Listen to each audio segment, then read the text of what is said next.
안녕하세요. 코인포럼입니다.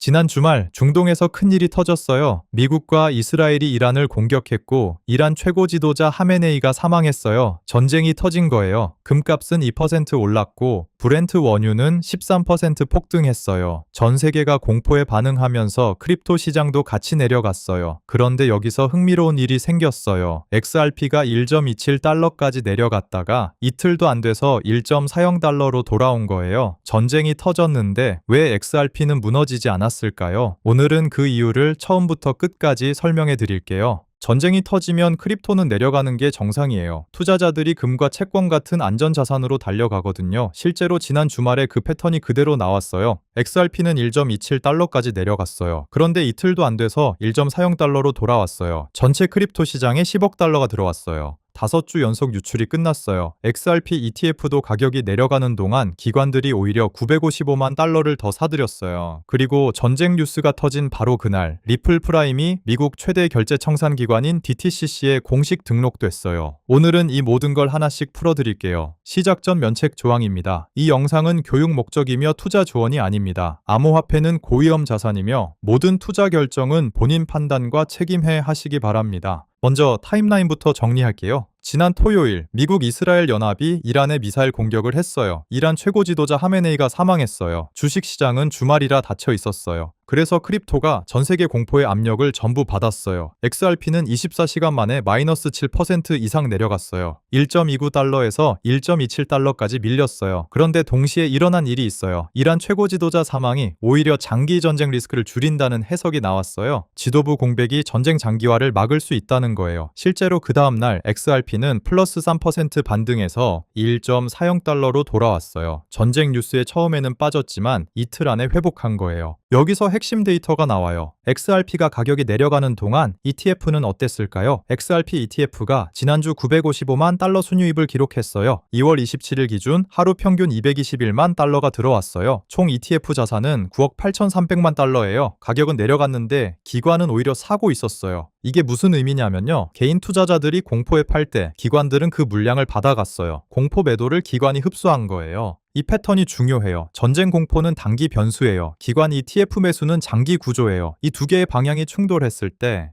어느 쪽이 이겼는지가 지금 가격에 나타나 있어요. 더 큰 그림을 볼게요. 코인쉐어즈 데이터에 따르면 지난주 전체 크립토 자산 운용 상품에 10억 달러가 순유입됐어요. 5주 연속 유출이 끝난 거예요. 5주 동안 빠진 돈이 총 40억 달러였어요. 그게 한 주 만에 10억 달러로 돌아오기 시작했어요. 분류를 보면요. 비트코인이 8억 8,600만 달러, 이더리움이 1억 1,700만 달러, XRP 관련 상품이 190만 달러 유입됐어요. 비트코인과 이더리움이 대부분이에요. 그런데 의미 있는 건 이게 전쟁이 터진 주에 일어났다는 거예요. 전쟁 뉴스가 터졌는데 오히려 기관 자금이 돌아왔어요. 코인쉐어즈는 이 흐름 변화를 하나의 단일 요인으로 설명하기 어렵다고 했어요. 그만큼 구조적인 변화가 시작됐다는 신호예요. 여기서 전문가 분석이 나와요. 크립토인사이트 UK 창립자 윌 테일러가 이번 주 분석을 냈어요. 핵심 주장이 하나예요. XRP는 비트코인과 이더리움이 아직 기다리고 있는 하방 조정을 이미 먼저 했다는 거예요. 비트코인은 아직 6만 달러 근처 유동성을 청소하지 못했어요. 이더리움도 마찬가지예요. 그런데 XRP는 2월에 1.11달러까지 내려가면서 그 구간을 이미 거쳤어요. 윌 테일러의 표현으로 하면 XRP는 비트코인과 이더리움이 아직 해야 할 일을 이미 했다예요. 공포 속에서 바닥을 먼저 찍은 자산이 회복도 먼저 나오는 패턴이 역사적으로 반복됐어요. 이제 가장 중요한 뉴스예요. 3월 2일 전쟁 뉴스가 터진 바로 그날 조용히 역사적인 일이 일어났어요.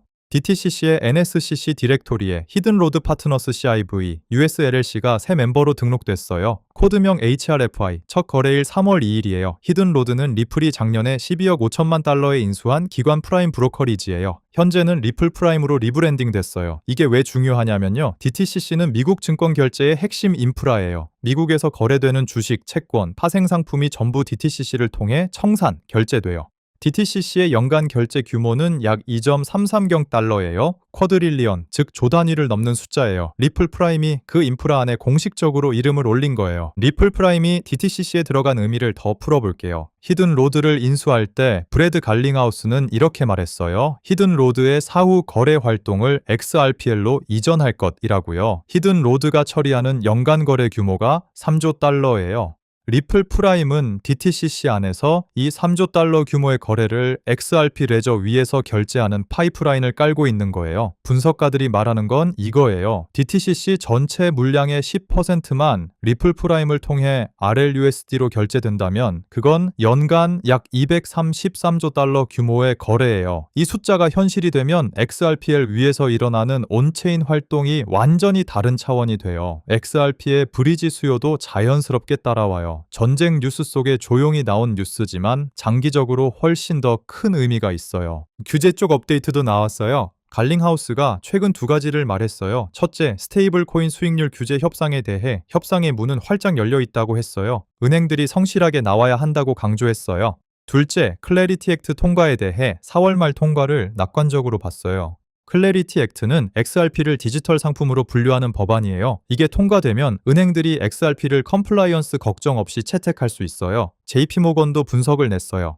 클래리티 액트가 통과되면 기관 자본이 크립토 시장으로 대거 유입될 수 있다고 했어요. 2026년 하반기가 훨씬 좋아 보일 수 있다는 거예요. 전쟁이 단기 변수라면 클래리티 액트는 중장기 촉매예요. 역사 데이터를 볼게요. 과거 지정학적 충격이 크립토에 어떤 영향을 줬는지 패턴이 있어요. 2022년 러시아 우크라이나 전쟁 때 비트코인은 처음에 내려갔어요. 그런데 이 3주 만에 전쟁 전 가격으로 돌아왔어요. 챗GPT도 이 패턴을 분석했어요. 크립토는 전통적으로 안전 자산이 아니에요. 전쟁 초기에는 내려가요. 그런데 충격이 흡수되면 펀더멘털로 돌아가요. XRP가 크립토 기초 체력 쪽으로 관심이 이동하면 반등할 수 있어요. 지금 이 순간이 그 구간일 수 있어요. 전쟁 초기 충격은 이미 나왔어요. 1.27달러가 그 충격의 저점이었을 수 있어요. 다음은 기초 체력으로의 복귀예요. 그럼 온체인 데이터를 볼게요. 전쟁 중에도 온체인에서 의미 있는 신호가 나왔어요. 대형 지갑으로의 XRP 유입이 계속됐어요. 가격이 1.27에서 1.35달러 구간에서 횡보할 때 매수 압력이 형성됐어요. 이게 중요한 이유가 있어요. 고래들은 단기 뉴스에 반응하지 않아요. 이미 더 낮은 원가를 가지고 있거나 아니면 이 가격이 저점이라고 판단하는 거예요. 온체인 NUPL 지표는 여전히 항복 구간이에요. 역사적으로 항복 구간은 하락의 끝이에요. 2월 초에 시작된 항복이 3월 첫째 주에 끝나는 패턴이 역사적으로 반복됐어요. 전쟁 공포가 그 시간을 약간 늘릴 수 있지만 방향 자체를 바꾸지는 못해요. 계절성 데이터예요. 12년 데이터 기준으로 3월은 XRP의 평균 수익률이 플러스 18%예요. 1, 4분기에서 가장 강한 달이에요. 전쟁이 이 패턴을 막을 수 있을까요? 답은 막을 수는 있지만 지울 수는 없다예요. 전쟁 충격이 단기적으로 진입 시점을 늦출 수 있어요. 3월 1부터 2주는 공포 구간이 될 수 있어요. 그런데 전쟁이 제한적으로 유지된다면 3월 하반기에 계절성이 작동할 공간이 생겨요.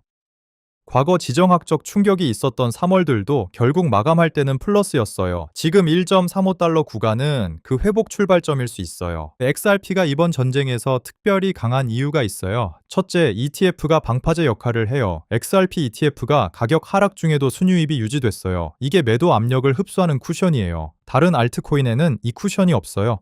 둘째, 리플렛의 실제 유틸리티가 있어요. XRP는 국경 간 결제에 실제로 쓰여요. 전쟁이 오히려 국제 결제 니즈를 높일 수 있어요. 셋째, 리플 프라임의 DTCC 등록이 타이밍적으로 큰 의미를 가져요. 전쟁으로 모두가 금을 살 때 리플은 미국 금융 핵심 인프라에 조용히 이름을 올렸어요. 기관들은 이걸 보고 있어요. 솔라나는 마이너스 4%, XRP는 마이너스 3.67%로 마감했어요. 숫자 차이는 작아 보이지만 구조적 차이가 그 안에 있어요. 낙관만 할 수는 없어요. 단기 위험이 있어요. 첫째, 이란의 방역이 예상보다 강하면 크립토 전체가 다시 내려가요. 브렌트 원유가 계속 올라 90에서 100달러 구간을 넘으면 인플레이션 우려가 커져요. 둘째, 바이낸스로의 6억 5,200만 달러 XRP 유입이 있었어요. 이건 고래들이 언제든 팔 준비를 하고 있다는 신호예요. 전문가들은 이를 예방적 포지셔닝이라고 봐요. 당장 팔겠다는 게 아니라 상황에 따라 빠를 준비를 하는 거예요.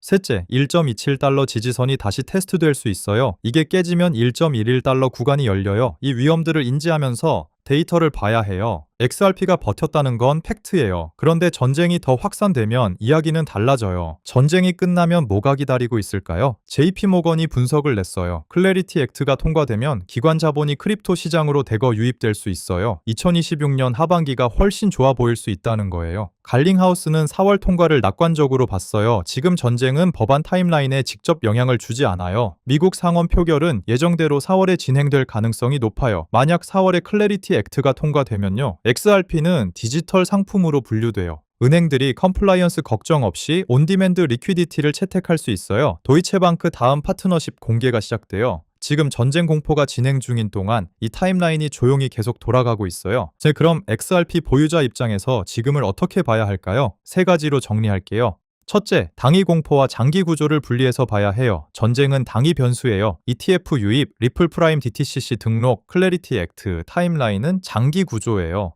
가격이 흔들린다고 해서 장기 구조가 흔들린 게 아니에요. 둘째, 1.27에서 1.30달러 구간은 역사적으로 확인된 지지선이에요. 2월에 1.16달러까지 내려갔다가 올라온 전례가 있어요. 전쟁 속에서도 이 구간에서 매수가 나왔어요. 셋째, 지금 이 가격에서의 의사결정은 전쟁 지속 여부보다 클래리티 액트 타임라인을 더 봐야 해요. 전쟁은 언젠가 끝나요. 법안은 사전에 예고된 일정으로 움직여요. 예측 가능한 변수를 더 봐야 해요. 마지막으로 가장 큰 그림을 볼게요. 기관 투자자들은 어떻게 생각할까요? 그들은 뉴스 사이클로 움직이지 않아요. 6개월부터 12개월 이상의 투자 기간을 보고 포지션을 잡아요. XRP ETF의 가격 하락 중에도 돈이 들어왔다는 건 기관들이 지금 XRP가 싸다고 판단했다는 거예요. 전쟁 중에도요. 그리고 리플 프라임이 DTCC에 등록된 날이 공교롭게도 3월 2일이에요. 전쟁 뉴스가 터진 바로 그날이에요. 이게 우연일까요? 리플은 전쟁 뉴스가 크든 작든 관계없이 자신들의 계획을 실행하고 있어요. 인프라를 쌓고 있어요. 기관들도 그걸 보고 사고 있어요. 이게 XRP가 다른 알트코인과 다른 이유예요. 오늘 분석을 정리할게요. 전쟁이 터졌어요. XRP는 1.27달러까지 내려갔어요. 그런데 이틀 만에 1.40달러로 돌아왔어요. 기관, ETF는 가격 하락 중에도 955만 달러를 추가로 샀어요. 전체 크립토에 10억 달러가 돌아왔어요. 리플 프라임이 DTCC, NSCC에 공식 등록됐어요. 갈링하우스는 4월 클래리티 액트 통과를 낙관했어요. 전쟁은 단기 충격이었어요. 기관 매수, DTCC 등록, 클래리티 액트 타임라인은 장기 구조예요. 이 두 가지가 충돌할 때 어느 쪽이 더 강한지가 앞으로 몇 주 안에 확인될 거예요. 오늘은 전쟁 속에서도 XRP가 버티는 이유, 기관 ETF 유입 데이터, 리플 프라임 DTCC 등록, 그리고 클래리티 액트 타임라인까지 정리해드렸어요. 핵심 메시지 하나만 드릴게요. 전쟁 뉴스는 크게 들려요. 기관 움직임은 조용해요. 그런데 시장을 움직이는 건 크게 들리는 뉴스가 아니라 조용한 움직임이에요. 저희 코인포럼 텔레그램에서는 이란 전쟁 전개 상황, XRP, ETF 일별 유입 데이터, 클래리티 액트, 상원 표결 일정 업데이트를 실시간으로 전달해 드릴게요. 영상 설명란 링크로 무료 참여하세요. 구독과 좋아요 부탁드리고 다음에도 좋은 정보로 찾아뵙겠습니다. 코인포럼이었습니다.